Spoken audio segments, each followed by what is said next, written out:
Reddit. What is the fastest way you've seen a room full of happy people turn real ugly and sour? What happened? When it was announced our community bank was being acquired by Wells Fargo and 85% of people were going to lose their jobs, the announcement was made during the end of year managers meeting where bonuses, Christmas party festivities, etc. were discussed. No bonuses, no Christmas party. Most people just got severance for the holidays. One day at work we had an hour meeting followed by a planned pizza party as a reward for meeting some safety goal. They'd been telling us all week not to worry about food because they were getting pizza. Well, after the meeting we're sitting around waiting for the pizza to get there when out boss comes in and tells us there was a failure of communication and no one actually ordered the pizza. If you want to see 50 factory workers go from excited to murder ready in less than a second, that's what you tell them. Please tell me someone eventually got you guys some pizza. In the spring of 1999 I went to a film festival that debuted a documentary about the gothic subculture called Sex, Death and Eyeliner. It was made by one of the guys who made Trekkies and was very similar to that movie. It poked fun at the lunatic fringe elements of the subculture, but overall it was pretty respectful and everyone in attendance, mostly a toned down group of goths, enjoyed it. At the end of the film the producer did a Q&A, and during it mentioned that he was having a difficult time trying to sell it to the right people. The Columbine massacre had happened just a few weeks earlier and for a while the media was trying to portray the shooters as goths. A lot of companies were interested in buying it, and the producer was very concerned about not letting it get into the hands of someone who would try to portray goths negatively. The final question of the Q&A was from a guy who went off on a tirade defending the shooters of Columbine and explaining how he understood how they felt and why they did what they did. The entire room went from laughing and feeling very good to overwhelmingly peed off at this guy and booing at him. Completely killed the mood of the evening. That freaking kid was lucky the people in that room were civilized. That crap would have turned into an old school mob beatdown real quick. The couple hosting the party got into a fight with each other in front of everyone, so much so that she slapped one side of his face, then expected guests to take sides. It ruined everything. People left. At my work we host weddings. A few years ago the groom and one of our waitresses were caught fricking on the 9th green by the maid of honor. The 180-degree turn of drunk happy people to incredibly angry drunk people was insane. The families were screaming at each other, the bride was crying. The mother of the bride was crying. The dad was being held back cause he was gonna kill the groom. Understandable. We ended up calling the police. They came and escorted the groom's family out the door. Some of the smart groom's family took off right away when they heard. It all happened within an hour. We call the incident night putting. I've always been told the bride and groom can't even find a minute to eat during their wedding. Where does this dude find the time to seduce and frick a waitress? During bar trivia the question was what was the biggest fish in Finding Nemo. The answer was blue whale. Whales aren't fish. People started yelling at the guy that whales are mammals. They said it was in the water so it counted as a fish. I asked if the dentist was a fish since he was in the water. That Applebee's just barely avoided a riot that night. People don't play around with bar trivia. Pub quiz. Everyone was a bit boozed up. Announcer, who was universally hated and considered a massive bellend by everyone, made the controversial call to disallow a debatably correct answer. The answer given by everyone was Jessica Ennis, the Olympic athlete from England. But she had gotten married 2 weeks before the quiz, and so her official name was Jessica Ennis Hill, which was the only accepted answer. 2 teams actually walked out after shouting abuse at the guy running the quiz, and everyone else booed. The people that answered Ennis Hill are the ones that Google the answers. My extended family had a day at the lake. All day was nothing but happiness, until we started cleaning up. Half of the family were on the lake and decided to play a prank on the rest of us, who were getting ready to go. They sent a voicemail that they were sinking and didn't have life jackets. There were kids on the boat who couldn't swim. My grandpa believed it, and when none of the nearby boat owners would let him borrow one to save his family, he stole a boat and went out to look for them. He of course found them safe and sound, and there was a huge fist fight when everyone got back. Some of them haven't spoken to each other since, and it's been years. Who the heck thinks telling someone their family is dying is a prank? At a friend's funeral who had committed suicide, everyone was somber and respectful as the service went on and the clergy talked about heaven and whatnot. The last speaker comes up and says, well, she may not be allowed in heaven because of the suicide and how that's a terrible sin, yada yada yada. A huge portion of the family starts sobbing uncontrollably and some outright walk out. Those that stayed were super angry and began to threaten the speaker. He had to be escorted from the funeral home by security. From what I understand of this guy, he was trying to discourage copycat suicides by not glorifying it and saying my friend was definitely in heaven like it solved all her problems. Certainly not the best way to go about it. They announced that in another 30 minutes there would be another announcement about the status of our delayed flight. Brazilians watching the World Cup. I was cheering for Germany that match, and that still feels too soon. It wasn't a room, it was a bus full of 8th graders, and it was when, while returning from the 8th grade trip, we came upon the scene of one of the students' brother's murder. He was coming to pick her up from the trip when he was shot in a drive-by. Worst night of my life. I wouldn't say the room was full of happy people, but I saw a similar situation. My brother-in-law had very suddenly passed away, and so we had to help arrange everything.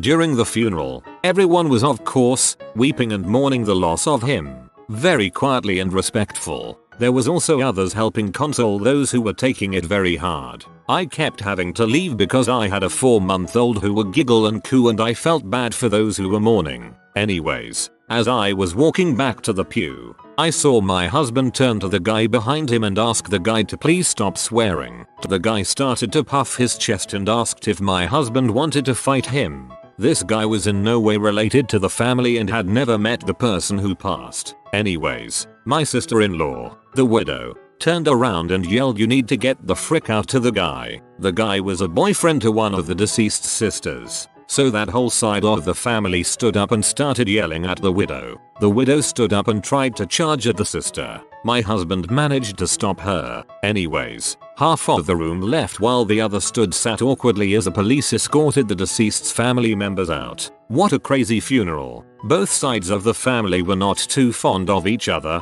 but it was very startling and sudden. Dang, that's rough. Kinda fricked up the family members would yell at a widow. House party. Everyone high as frick. Having a great time. Find out one of our friends has hung himself. That was nasty. Outdoor wedding. Everyone was having an amazing time. Around midnight the hail came. Golf ball plus hail. I thought it was funny until everything started breaking. That sucks. But at least unlike the rest of the thread, there's no one human being who decided to do something cruel. Hopefully the venue and catering company had their crap insured. I used to work for a company that made closures, i.e., lids for bottles, etc. Their most popular type of closure was the volcano type that is used for squeezy sauce bottles. This is the type where you twist the outside to open it, squeeze the sauce from the pointy bit of the closure and onto your hot dog. Incidentally, the type that opens and closes like a sphincter like on the bottle of squeezy honey bottles is called a cat's bum closure. You know when you get the bottle back from the shop and you first have to unscrew the lid to peel off the paper foil thing and then put the lid back on? That piece of paper actually starts life in the lid and is bonded to the plastic bottle with heat when the lid is first screwed on. But you have to use the right paper for each type of plastic bottle, so the rolls of the paper in the factory were very clearly labeled. Except for one. One day, the machine ran out of the big paper roll, so an employee picked the one without the label. It looked the same and was in the right place, so the paper roll was put in the machine. The lids were manufactured,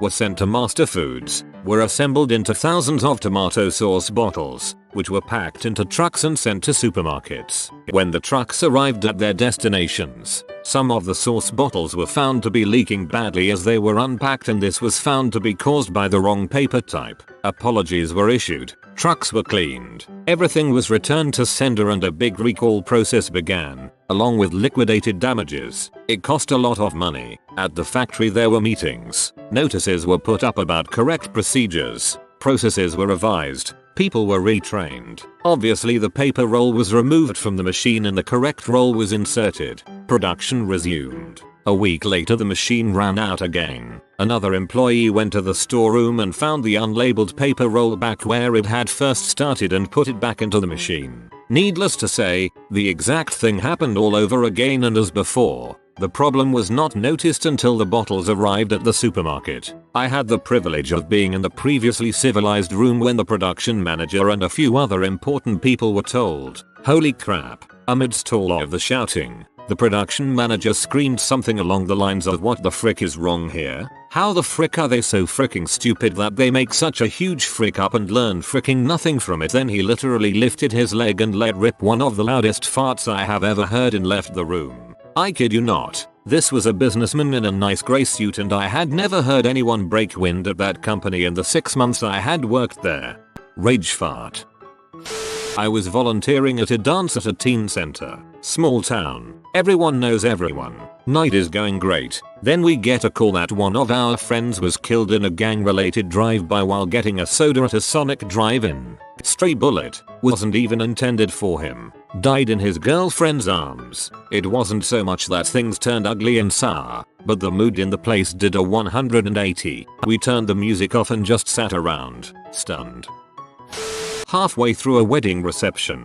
Lots of booze. Band leader asks crowd to find out which man at their table has the nearest birthday. Okay, accomplished. Then, the band leader says, "Each guy, give the flower centerpiece to the prettiest girl at the table." 11 other guys get it right, and give it to their girl. The guy at our table, fairly inebriated, doesn't give it to his wife. He gives it to the prettiest girl at the table. Holy crap, the air got sucked out of the room. The wife is steaming. She looks ready to grab the vase and smash him in the face with it. The other, less pretty girls are fuming. The girl with the flowers has no idea what to do, but her boyfriend wants to kick the husband's butt. The rest of us are either horror-stricken or nervously laughing. We know we are all gonna hear it. The tables nearby have heard most of it, and the whispering spreads. The band starts to play, and the wife takes the opportunity to get louder before storming out. The party was over. He was just doing what he was told. Poor bastard.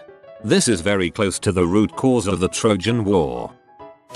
Outside in line at the WAMU Theater in Seattle, me and about 1,200 people were waiting in line for about 90 minutes past when the doors should have been open. It was about 45 degrees outside in October. It was the second night of the festival and the whole crowd went from excited 90 minutes prior to absolute freaking anger once the crew walked outside and said show is cancelled tonight. People lost their crap not only because it was cancelled but because they macked us wait outside for so freaking long when they could have told us it's noon. A kid had died the night before at the show so the crew easily could have made the executive decision way earlier than they did. The mood went from 100-0 pretty dang quickly. Years ago in a college town there was a small block of duplexes all rented by students. It got pretty wild on the weekends and usually the parties spilled out of the duplexes and into the parking lot lawn and everyone mixed and mingled. One unit had a dog that got out and unfortunately got hit by a speeding car. Police arrived. The dog was not killed instantly, and an officer talked to the owner and agreed to put the dog out of its misery. We were all asked to stuff back into our respective duplexes so there would not be throngs of people milling about as the police took care of the dog. Sad as it was, within 10 minutes the now absolutely packed living room was back to partying, drinking, laughing, and other duplex units were doing the same. Maybe we were hoping if we were loud enough, we wouldn't hear the shot. Then all of a sudden some guy who arrived late and had no idea what was happening knocked on the door real loud. Everyone just assumed it was the police again and it got very quiet. Right as he flung the door wide open with a stupid wazoo up, we hear a loud bang of a pistol. The entire living room of people dove into chaos. Some were yelling at this guy and throwing things. Others were sobbing and wailing hysterically. In one moment it went from a party to a psychological experiment as far too many drunk people in a tight space had to contemplate and process what had just happened. Tell a successful branch that their factory is closing.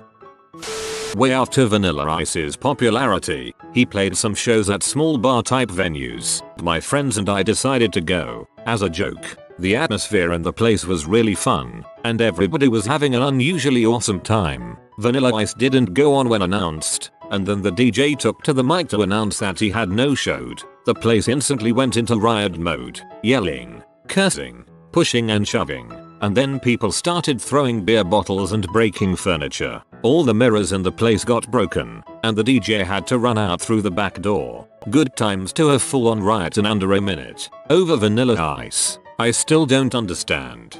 I knew someone that went to one of those shows, small college town venue. Every time he tried to play something other than Ice Ice Baby the crowd would boo. But he had to fulfill his contracted time. He wound up singing Ice Ice Baby like 37 times in a row just to fill up the time slot. Apparently the crowd loved it. That's an easy one. Thanksgiving dinner, every year. Topic of politics. My family enjoys the mass group text when it comes to politics.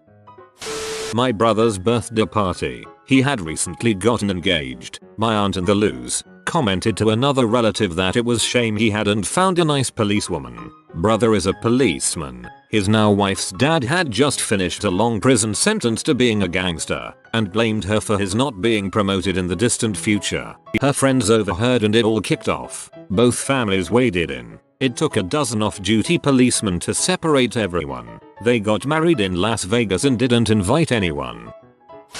Hosted a Super Bowl party in Seattle in 2015.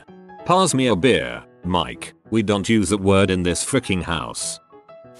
New Year's Eve party at someone's house. Stupid redneck frick sets off an M80 in the doorway. 50 people instantly went deaf from the blast being channeled into the small house. The party was over in about 5 minutes and everyone left. My right ear barely hears anything anymore thanks to that bastard. April Fool's Day 2009. Everyone at the dealership I was working at gets called into the shop for an important meeting. We all assume it's going to be something silly. The owner informs us that the dealership has gone out of business effective immediately and for everyone to pack up their stuff and wait to be escorted out of the building. We just stood there waiting for someone to shout April Fools. It never happened and the building stands empty to this day. My 8th grade class cheered when an announcement came on telling us that school was being let out early. Then we were told why. It was the 9th of November 2001. Group of friends. Everyone's having some drinks and laughing and generally enjoying the night. Then one guy gets too drunk. He starts loudly telling another guy in the group all about how he fricked the girl that his friend has a crush on. Positions. What she looked like. Just uncomfortable detail. The friend looks heartbroken and asks him to stop. And he does. Briefly. Then comes back with more description. Hysterically laughing at the other guy's pain. The whole room was tense and quiet except for Drunky McDrunkface going on and on about laying into a girl that his friend is in love with. At a 21st birthday party several years ago, having a big house party, music blaring, drugs and alcohol in abundance, good times being had by all. Then some dudes driving by hear the noise and decide to crash the party. While trying to be nice and kick them out politely, one of them says you can't kick us out, and flashes his gun. Never seen a party go from full-blown fun to where is everyone so quickly. Someone called the cops and the buttholes took off. You have been visited by worried Woody. He's concerned that you didn't like the video. Leave a like to make Woody feel better. Thanks for watching. If you are new to the channel, you can subscribe. I publish new videos every day. Until then, check another video, or don't. Either way, have a great day you magnificent people.